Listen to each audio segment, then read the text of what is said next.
last class? Did you start time complexity? No, No, madam. ma'am. No, ma'am. No. No, Okay. ma'am. So our today's No, topic ma'am. is the complexity of an algorithm. Okay. Complexity of algorithm. That is our today's topic. So we all know what is algorithm, right? Algorithm is just some well-defined steps that is used for solving some problems, right? So for solving a particular problem, we can use different solutions, right? And for those different solutions, we can write the algorithm in different way. One problem can be solved in many ways, but we have to choose which one. The algorithm that can give us the answer within a short amount of time, right? So when an algorithm is given, or when we have already prepared an algorithm, how we can calculate its complexity. The complexity of algorithm means we can find out the time complexity or the space complexity of an algorithm, right? But which one we actually usually use? Obviously the time complexity, right? And what is time complexity? The amount of time the algorithm or the program will take to be executed. That is the time complexity, right? Yes, ma'am. So can we just say that the time complexity is actually a function of the number of input of that problem? The time complexity is a function of the input size. Here, n is the input size. That means how much time the algorithm needs. It depends on the data set. It depends on how many How many data? Function or code we are using. data we are using. Is that so? Or we Yes, can ma'am. or we can actually say that if the algorithm is function of input size, now we have to find out how many operations we are going to perform in that particular algorithm. Suppose think about a very simple problem. You have to add two numbers, right? So for solving this problem, how many steps we need in the algorithm? At first, we have to declare two input variable and one output variable, right? Yes, ma'am. And then Yes, we ma'am. have to write the calculation part. That is, the output variable will hold the result or the summation of these two numbers, right? So how we can write the program or the code for this problem?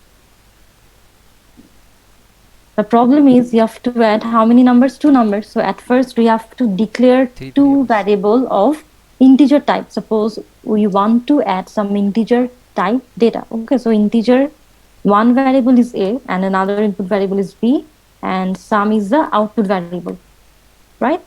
And suppose the data, or we can assign the value of a and b. Suppose a equals to 5. Okay, a equals to 5 and b equals to 6. These are our two variables with data 5 and 6. And now we need to write the calculation portion. So sum equals to a plus b, because we want to add these two numbers. Sum equals to a plus b, right?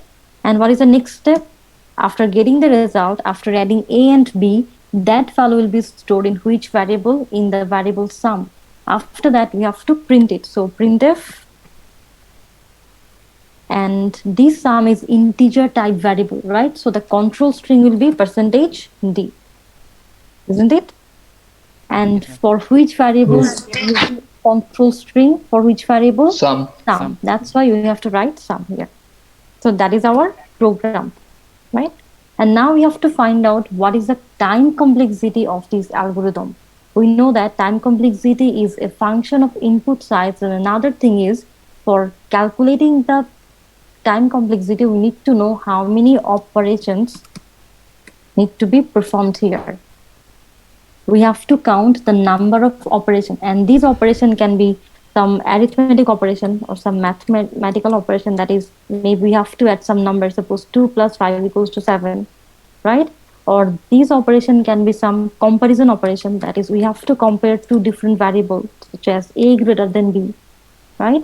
And the operation can be like this: assignment operation. What is assignment operation? If a equals to b, that means we can assign the value of b in which variable? In the variable a. That means in an algorithm, we can perform some arithmetic operation, comparison operation, assignment operation, or if we're using some particular data structure, at that time we can use insertion, deletion, sorting, merging, that type of operations, right?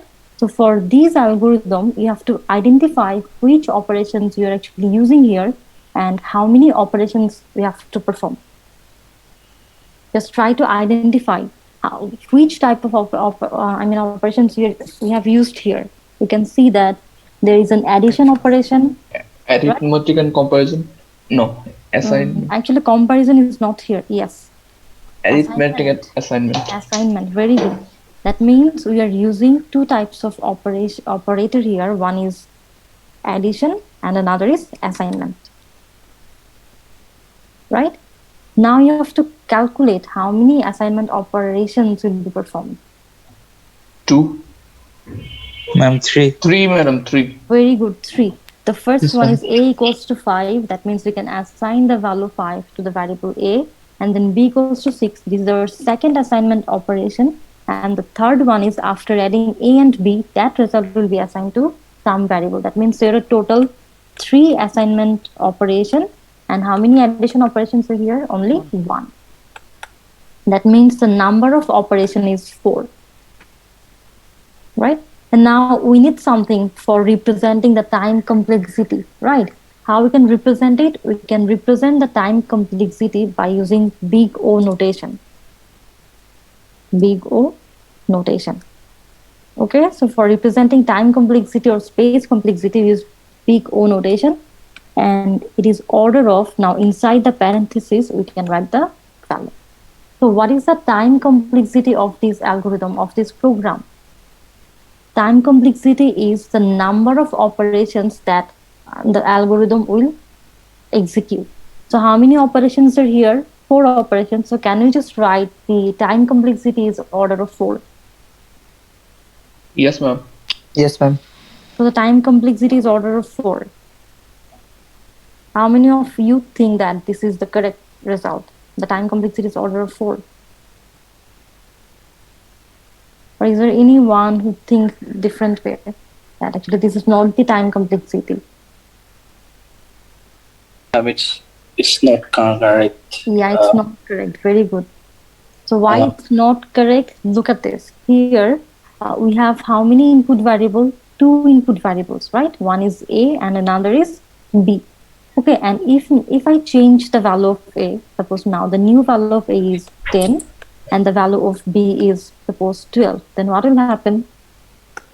When the values only have changed the input, value, at that time, number of operations didn't change, right? Yes, ma'am. That means when we are changing the input variable, at that time, the number of operations didn't change. The number of operations is constant. It doesn't matter which values we are going to use for the variable A and B. Always, this program will execute how many operations? 4 operations. So when the number of operations, they don't depend on the input variable, at that time, the time complexity will be order of 1. So this is incorrect. Is that clear? What is the time complexity of this program? Order of 1. Why it's order of 1? Because here the number of operations, they don't depend on the input value. That's why the time complexity is order of 1. Clear? Yes, ma'am. Only the additional time. Sorry, only for? The adding result or Why? If the problem is you have to subtract 2 number, you have to subtract 2 number. At that time also, the time complexity will be order of 1. You just need to check with how many operations are here and do they change when we are changing the input variable? If they don't, that means the time complexity will be order of 1. yes, ma'am. So we can solve another problem. Suppose now the problem is you have to add n consecutive number. You have to add how many numbers? N consecutive numbers. And now we'll solve this problem by using 2 different ways. That is the first way for solving this problem, and this is the second. Okay. So in this solution, we'll just use an equation for solving this problem, and in the second here we will use a for loop. What is the problem? Find out the summation of n consecutive numbers. Consecutive number means the sequence of number will be like this: 1, 2, 3 dot n, right? And what we have to find out, the summation of that is 1 plus 2 plus 3. What is the value of 1 plus 2 plus 3 plus dot dot dot plus n? Right? We have to find out the summation of n consecutive numbers. So how we can write a program for solving this problem? First, we have to find out how many variables you have to declare.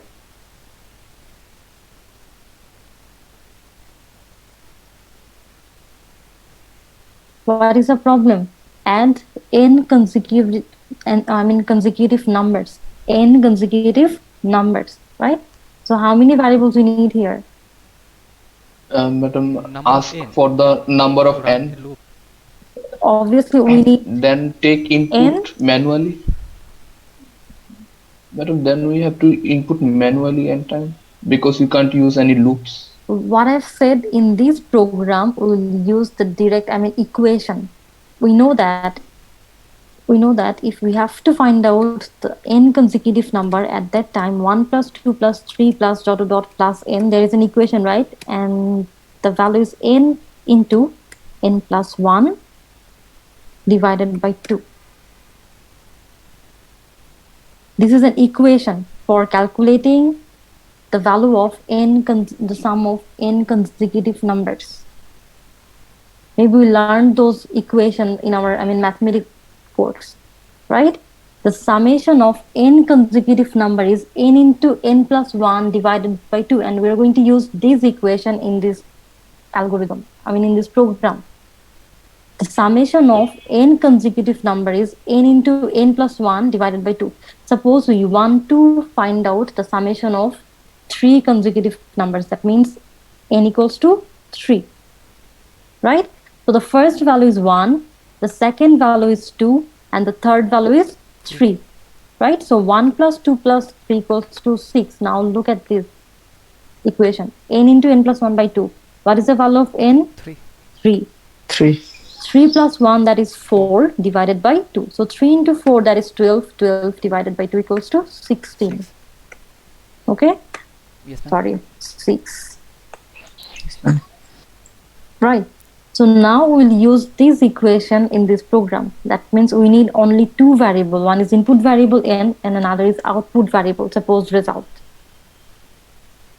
In this program, we will calculate the sum of n consecutive numbers. So this is our input variable and this result is the output variable. Output. What is the next step?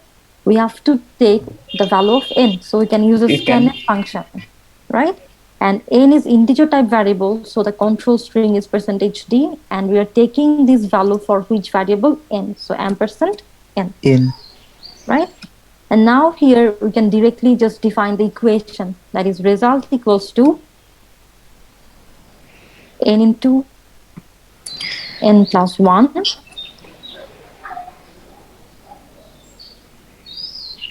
divided by 2. That is a statement. After that, you can print the result. So printf, again %d, because result is also integer type data, right? And then result. So this is our program. So now we have to find out the complexity of this program. What is time complexity? At first, we have to calculate the number of operations. So how many operations are here? Ma'am, 4 operation. Very Four, good. madam. 4 operations, right? Yes, There ma'am. are total 4 operations. We can see 3 One- arithmetic one is operations arithmetic, here, three right? is arithmetic. Multiplication, addition, division. So there are 3 arithmetic operation and 1 assignment operation. So assignment there are operation. total 4 operations. So what will be the time complexity? 1. Very good. The time We go complexity 1. is order of 1. Why the time complexity is order of 1? Because here the number Input doesn't affect. they don't depend on the input value. That's why the time complexity is 1. Okay, so now we'll solve the same problem in a different way by using a loop. That loop can be for loop, do while loop, or while loop. Okay, so we'll use a for loop. So what will be the Actually, the structure of the number of program? output is the order of the time complexity. Sorry, the number of? And the number of variable in output is the time complexity in order. No, no. Or What is time complexity? You are just measuring the efficiency of that algorithm. I already told you for solving a problem, there can be several ways, there can be several solutions. So which one you'll take? Obviously, the one that will take less amount of time. If I say that there are two algorithms, there are two ways for solving one problem, but the complexity of one algorithm is order of 1, and for another algorithm it's order of n square. So which one you'll choose? order of 1. Obviously order of 1. Just look at this function growth. Or after, actually I thought that after discussing about all those algorithms, then I'll discuss about it, the function growth. Look at this. If in the vertical axis we are representing the input size, okay, and in the horizontal axis if we represent the time, okay. And so how we can plot the time complexity order of 1 here. The time complexity when